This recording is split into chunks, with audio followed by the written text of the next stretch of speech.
Police ja Strangers soi tässä. Aina kun mä kuulen tämän biisin, mä näen itseni kesällä vaivailemassa siis avoautokyydissä. Arskat päässä ja huikihulmuten. Kuten nyt Yle X etusivulla käynnissä on Kakkaa vai timanttia äänestys. Mä kysyin äsken sulta, että olisiko sunnuntain tuplapalkasta luopuminen kakkaa vai timanttia. Pyysin myös viestejä WhatsAppiin perusteluiden ja mä sanoin, nyt on tullut. Nyt jakaa siis, tai oikeastaan ei jaa mielipiteitä, mutta on saanut siis selkeästi teidän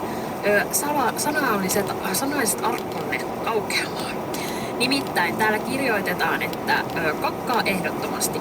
Vaimolleni laitetaan melkein kaikki sunnuntait työvuoroja täyteen. Se on työnantajan hinta siitä, että jo on pois perheen luota muuten yhteisenä vapaa-aikana. Anna kirjoittaa, että kakkaa. Vaikka en itse tuosta palkasta hyödykään, mutta itsellä